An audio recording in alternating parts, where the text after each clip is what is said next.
Wow மார்னிங்கே good morning அப்படின்னு update கொடுத்து மகாநதி டீம் வந்து ஒரு பியூட்டிஃபுல்லான அப்டேட் கொடுத்துருக்காங்க. சீரியஸ்லி வந்து நம்ம ஊர்லேயே நம்மளால் மார்னிங் எந்திரிக்க முடியல, அங்கே பயங்கர குளிராக இருக்கும். ஆனால் அவங்க ரெடி ஆகிட்டு இருக்காங்க. டேரக்டர் சொன்ன ஒரு சில விஷயங்கள் தான் ஞாபகம் வருது. எஸ்எஸ் மியூசிக் டைமில் நிறைய இன்டர்வியூஸ்ல எல்லாம் சொல்லியிருக்காங்க. அப்போல்லாம் அதிகாலையில் எந்திரிச்சு எல்பியிலேருந்து எல்லாருமே அவ்வளோ குயிக்காக ரெடி ஆகி டெய்லியுமே அங்கே ஷூட் போயிட்டுருக்கோம் இல்லையா. ஸோ அந்த பனி இதெல்லாம் கன்சிடர் பண்ணாமல் செய்வாங்கன்ட்டு அதுதான் நினைவுக்கு வருது.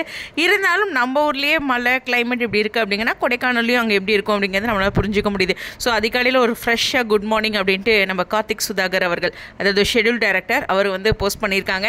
டெக்னிக்கல் டீம்லேருந்து நிறைய பேர் போயிருப்பாங்க, நமக்கு தெரியாது இல்லையா. ஸோ கண்டிப்பாக வந்துட்டு ஒரு பெரிய டீம் இருக்கும் கொடைக்கானலில். டேரக்டர் போன மாதிரி தெரில, பார்ப்போம். அதே சமயம் சுவாமி வரதுக்கு சான்சஸ் இருக்கலாம், கண்டிப்பாக வரவே முடியாதுன்னு சொல்ல முடியாது. ஏன்னா எல்பி வந்து கேட்குறாங்க அவர் வரலையா அப்படின்ட்டு. ஸோ அவர் இல்லாமல் அங்கே ட்ராக் என்ன பண்ணுறாங்க அப்படிங்கிற மைண்ட் வைஸ் எனக்கு மட்டும் இல்லை எல்லாத்துக்குமே இருக்குது. எங்கெங்க தலைவரை கொடைக்கானல் கூட்டிகிட்டு போகல அப்படிங்கிற ஒரு mind wise. So anyways wait பண்ணி பார்ப்போம்.